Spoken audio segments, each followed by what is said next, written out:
Damos la bienvenida al economista Augusto de la Torre, analista económico.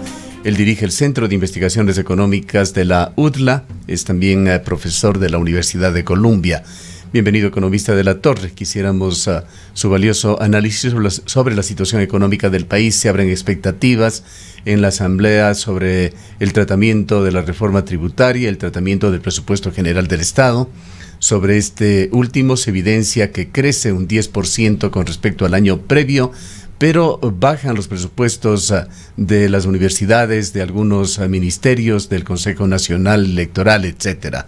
Quisiéramos su lectura sobre qué orientación está dando a través de este instrumento, el presupuesto general del Estado, el gobierno de Guillermo Lasso. Buenos días, Gustavo. Un placer estar con usted. El país está en este y el siguiente mes enfrentado a uno de los elementos más importantes del contrato social que en Ecuador es un poquito disfuncional y lleno de tensiones, pero el contrato social de alguna manera se escribe en el presupuesto, porque es ahí donde la sociedad define cuánto los ciudadanos van a contribuir para el funcionamiento del Estado, define qué gastos el Estado va a hacer y en favor de qué partes de la sociedad y de qué manera y con qué prioridades. Y se discute el tema también que es muy álgido y es si el Estado está utilizando bien los recursos que la población contribuye. Entonces el presupuesto fiscal es el corazón de la conversación del contrato social de un país y eso obviamente crea una gran cantidad de tensiones y expectativas y tal. Pero yo diría, hay claramente algunos mensajes que se ven en la propuesta para el año 22 que el Ministerio de Finanzas ya ha entregado a la Asamblea. El primer mensaje es que el gobierno sigue comprometido con una reducción del déficit fiscal. El déficit fiscal llegó al punto más alto en el año de la pandemia, en el 2020. Llegó a ser, en el caso del gobierno central, un déficit de más o menos 7,000 y pico millones de dólares, que hubiera sido imposible cubrirlo si no hubiéramos tenido la asistencia cuantiosa de las entidades multilaterales que de alguna manera nos echaron una boya de salvavidas y logramos superar uno de los peores años de la historia económica del país, el año de la pandemia. En el 21, en parte porque el precio del petróleo empezó a recuperarse, la economía ya empezó a latir otra vez, el déficit se reduce de 7,000 a más o menos 4,000 millones, el déficit del gobierno central. Y la proforma prevé una reducción adicional que si pasa la reforma tributaria, bajaría el déficit a más o menos 2,500. Entonces, fíjese usted, de un déficit de 7,000 millones en el 2020, pasamos a menos de 4,000 en el 21 y pasaríamos, si pasa la reforma tributaria, a 2,500 en el 22. Aquí le agradecería una explicación un poquito más amplia, economista de la Torre, pues hay lecturas, incluso ciertos titulares que se generaron hablando de un déficit fiscal del orden de 10,000 a 11,000 millones de dólares. Quizá valdría la pena establecer una diferencia conceptual, una explicación académica suya, valdría la pena sobre qué es el déficit fiscal comparado quizá con la necesidad y factibilidad de financiamiento. Muy bien, Gustavo. Es una diferencia fundamental y más vale que los ecuatorianos nos empecemos a familiarizar con el vocabulario. El déficit es simplemente la diferencia entre ingresos que tiene el gobierno y los gastos que hace el gobierno, sin tomar en cuenta aquellas obligaciones de deuda y otros activos que tiene. Entonces, simplemente ingresos menos gastos, ese es el déficit fiscal al cual yo me estaba refiriendo. Las necesidades de financiamiento del gobierno son la suma del déficit fiscal más las amortizaciones de deuda que el gobierno tiene que hacer.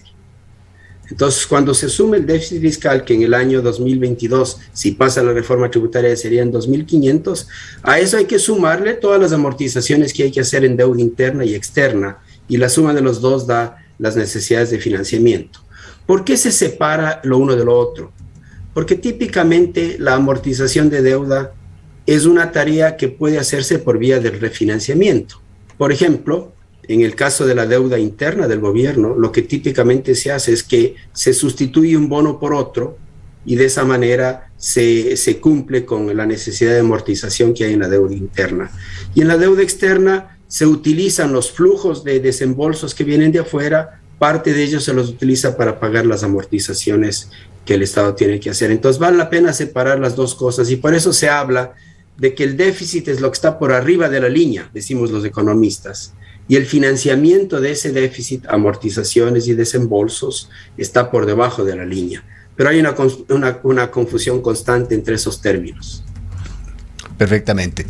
¿Cuál será en todo caso? Usted me parece que daba una cifra de aproximadamente 2.500 millones de déficit fiscal, que es la meta del gobierno. Si es que pasa la reforma tributaria. En el presupuesto que se envió a la Asamblea, el déficit del gobierno central en el 22 serían 3.700 millones de dólares si no pasa la reforma tributaria. Entonces, el déficit se reduciría en más o menos 1.300, 1.400 millones de dólares si es que pasa la reforma tributaria. Entonces, el gobierno está contando con que la reforma tributaria pase, pero al mismo tiempo, y ese es otro mensaje importante, de todo la proyección fiscal para el gobierno del presidente Lasso, se espera que a fines del gobierno del presidente Lasso ya no tengamos déficit fiscal. Al no tener déficit fiscal, a partir de ese momento ya no seguiría aumentando la deuda. Pero para llegar a ese punto, a más de la reforma tributaria que rendiría estos 1.300, 1.400 millones de dólares, se necesita reducir gastos. Entonces el gobierno tiene un compromiso de reducir gastos a lo largo de este periodo presidencial en más o menos 3.500 millones de dólares. Entonces, véalo así. Para reducir el déficit vamos a necesitar una reforma tributaria que nos rinda 1.300, 1.400 y además una reducción de gastos del orden de 3.500 millones de dólares. Ese va a ser un proceso bastante duro, porque como hemos escuchado ya, todo el mundo quiere más gastos. Las universidades quieren más dinero, los gobiernos locales quieren más dinero, el IES quiere más dinero, todo el mundo quiere más, pero nadie quiere pagar. Entonces va a haber un proceso importante de tensión en el manejo fiscal para poder llegar al equilibrio fiscal antes de fines de este gobierno. Ahora, economista de la Torre, hablando precisamente de la reforma tributaria, ¿cuál es la lectura que tiene usted de esta nueva propuesta que luego de la ley creando oportunidades llegó ya a la Asamblea Nacional y que en un lapso de 30 días, bueno, el tiempo ya ha transcurrido, debería estar ya aprobada por la Asamblea Nacional? A ver, lo primero que hay que hacer es que el hecho de que el gobierno tenga que pedirle a la sociedad una reforma tributaria en medio de una situación económica difícil es obviamente molestoso. A todos los ecuatorianos va a molestar eso, pero tenemos que entender por qué estamos en esta situación.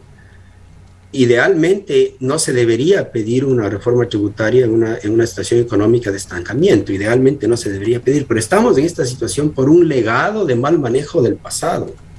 Si en el tiempo de la bonanza, en el tiempo del gobierno del presidente Correa, hubiésemos sido más prudentes, hubiésemos controlado el gasto de una manera un poco más prudente, hubiésemos ahorrado un poquito del excedente del precio del petróleo, no sería necesario aumentar impuestos ahora. Estaríamos financiando con esos ahorros que se hicieron en el tiempo de las vacas gordas la situación actual.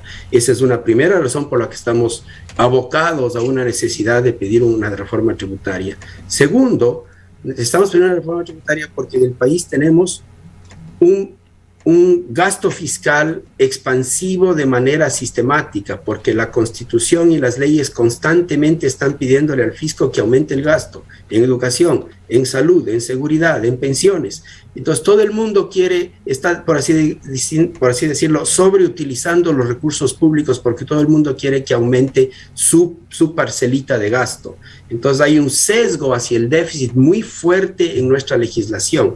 Esas dos razones, la falta de ahorros en la bonanza y ese sesgo al gasto que tenemos en nuestra legislación, hace que los gobiernos estén abocados a pedir una reforma tributaria. La que este gobierno ha pedido, en mi opinión, históricamente hablando, es la reforma más progresiva desde el punto de vista de pedirle más al que más tiene que hemos visto en historia.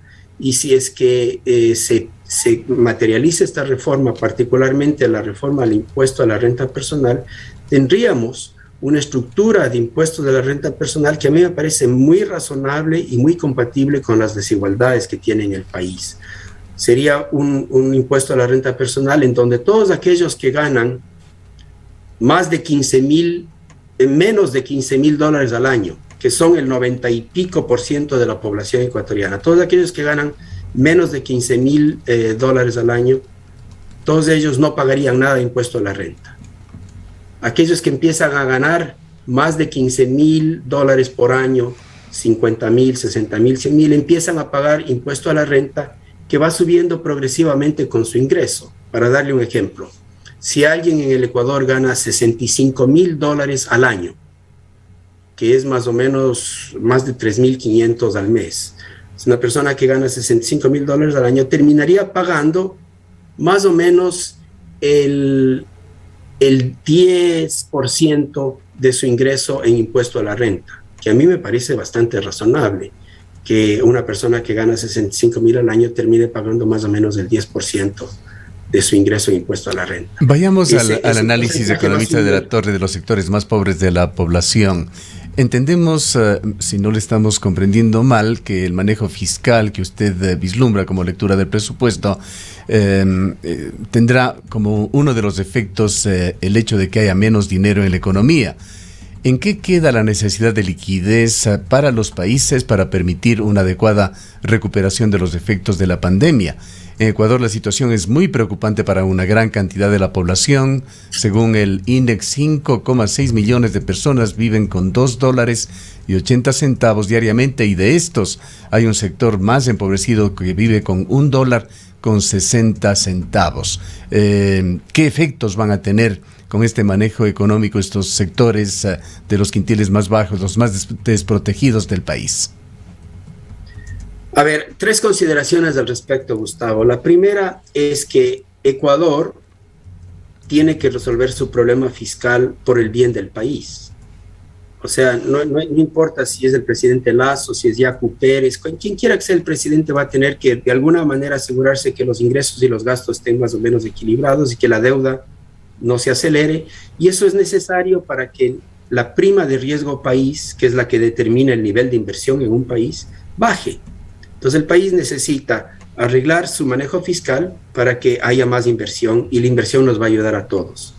En segundo lugar, el país no puede esperar que el fisco sea el que rescata, que le saca al país del estancamiento económico y los problemas de empleo y los problemas de ingreso y los problemas de pobreza.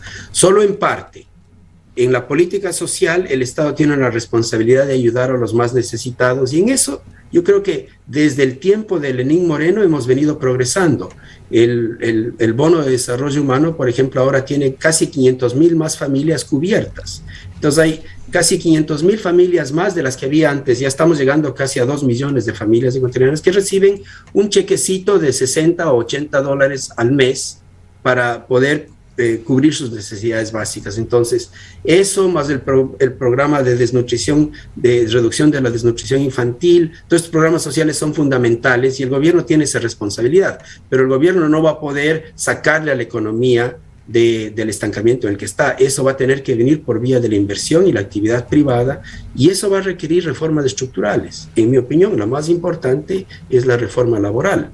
Entonces, vamos a necesitar un reacomodo de la manera como vemos la economía. El Estado no va a poder, digamos, estimular de manera muy violenta a la actividad económica, va a tener que concentrarse en los más pobres y hacerlo de la mejor manera posible, y la recuperación económica va a tener que venir estimulada por reformas estructurales, la apertura a la inversión extranjera, la apertura comercial, el mejor ambiente para hacer negocios, la reforma laboral, reformas a las regulaciones que nos ayuden a que haya más inversión, y vamos a tener que salir del hueco económico en el que estamos por vía del mayor empleo y la mayor inversión privada, y por la vía de creación de productos que podamos vender no solo en el mercado doméstico, sino en el mercado internacional. Entonces vamos a tener que encontrar, vamos a tener que, digamos que, apoyarnos en la innovación del ecuatoriano, que puede encontrar nuevos productos y nuevos mercados para la producción nacional. Y expandir de una manera muy violenta el turismo. El Ecuador tiene gran riqueza geográfica, gran riqueza cultural, que puede atraer muchísimo turismo. En un país con más paz, con más seguridad, podríamos tener una industria turística muy potente que nos ayude a la recuperación económica y a la generación de empleo. De manera que, es así como hay que ver el proceso de salida de la situación en la que estamos. Ahora, economista, una de las principales críticas que escuchamos por parte de algunos sectores, incluso el sector productivo, el sector de la clase media, de los trabajadores, es que se incrementa de manera importante el pago de los impuestos y que estaríamos prácticamente pagando impuestos del primer mundo, pero seguimos teniendo servicios del tercer mundo. Esta quizás es una de las principales observaciones, que a quien se le estaría ahorcando es a la clase media y no en realidad a quienes más tienen. La verdad es que no sé de dónde sale esa percepción, porque en la reforma tributaria la clase media, ¿qué es para usted la clase media? Usted dígame, en Ecuador, edúqueme un poquito, ¿cuál sería un ingreso anual de una persona de clase media? Bueno, entenderíamos que justamente son las personas que ganan entre los 2.000, los 4.000 dólares, quizás un poco menos, los de menos de 2.000 no van a pagar, pero de 2.000 en adelante. Supongamos que sea una familia que gana 4.000 dólares por mes. 4 por 12 son, digamos, 50.000 dólares al año. Una familia de clase media, según esta definición, que gana 50.000 dólares al año, según la propuesta de reforma al impuesto a la renta, pagaría en impuestos el 8% de su ingreso. ¿Le parece a usted que eso es demasiado alto? Que el impuesto a la renta sea el 8% del ingreso de una familia que gana 7%, de hecho, acabo de ver los números, 7% del ingreso de una familia que gana 40.000. La verdad es que yo no sé de dónde sale esta idea de que es un gran peso sobre la familia de clase media si una familia que gana 40.000 dólares o 50.000 dólares al año termina pagando sobre el 7% de ese ingreso de impuesto a la renta. Ahora, quizá lo que habría aquí que considerar adicionalmente, economista de la Torre, es la cantidad de impuestos que pagamos los ecuatorianos, en forma directa o indirecta. ¿Cuánto cuesta? Usted vive en los Estados Unidos. ¿Cuánto cuesta matricular, registrar un vehículo allá en los Estados Unidos contrastado con lo que pasa acá? Y con frecuencia aquí, cuando hay procesos electorales, se habla de disminuir el número de impuestos que se pagan. 50, 60 tributos que de una o de otra manera van sumando y dificultando el vivir diario de todos los ecuatorianos. No es solamente el impuesto a la renta.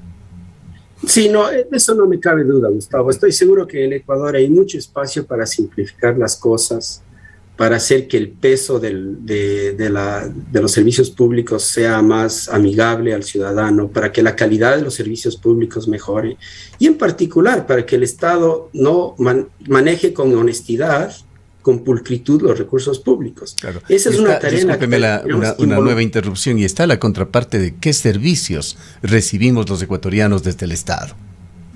Sin duda.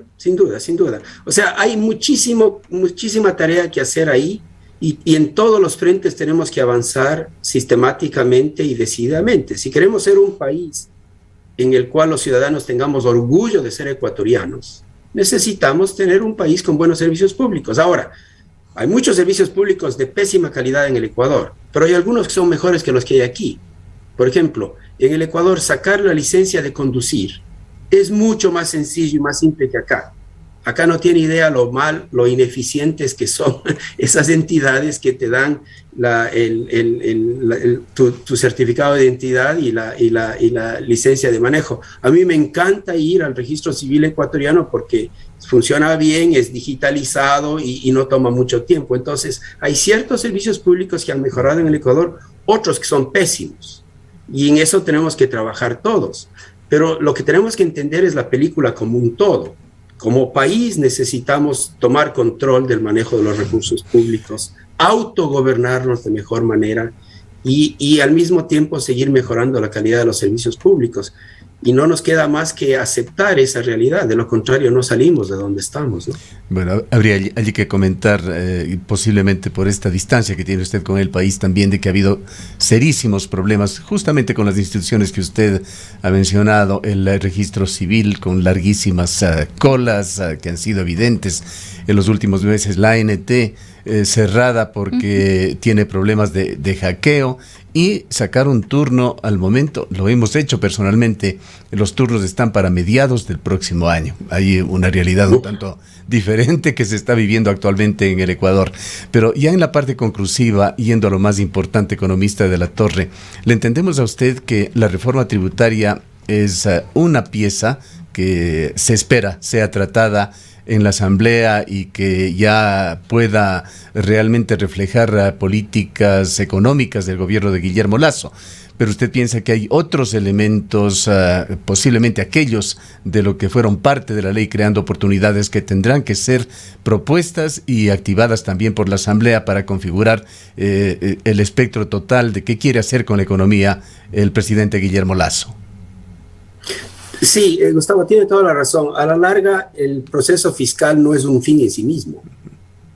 O sea, es un medio para un fin. El fin de la buena política pública es el bienestar de la población, la solidaridad, la dignidad de la gente. Entonces, es el fin final. Uno de los temas que hay que arreglar para llegar a ese fin es el tema fiscal, pero no es el único, ni tampoco necesariamente termina siendo el más importante. Es necesario, es un prerequisito necesario. Pero más importante va a ser que haya empleo, que haya crecimiento, que haya producción, que haya optimismo en el futuro del país.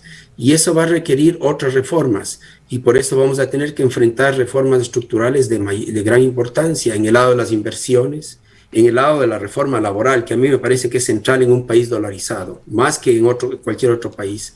Y también, eventualmente, ojalá en el próximo año empecemos a discutir la reforma del sistema pensional, la reforma del IES. Entonces tenemos grandes temas que ir resolviendo, un legado muy pesado del pasado y unas actitudes que se quedaron, digamos, anquilosadas en el pasado, y hay que superarlas para llegar a una conversación nacional, para ir identificando los problemas y resolviéndolos. El primero va a ser el que ya tiene la Asamblea en sus manos. ¿Aprueba o no aprueba la propuesta de reforma tributaria que el gobierno le ha puesto frente a sí? Que es una reforma tributaria en el lado del impuesto a la renta personal, a mí me parece muy justa, muy progresiva. El impuesto único de una sola vez al patrimonio personal, ese de ahí es un poco más discutible y debatible y se puede afinarlo, pero ese tiene una lógica distinta. La idea de ese impuesto es de una sola vez para pagar gastos que se hicieron de una sola vez, a saber los de la pandemia. No es un tema permanente. Bien. Muchísimas gracias por habernos acompañado. Han escuchado al economista Augusto de la Torre, director del Centro de Investigaciones Económicas de la UTLA.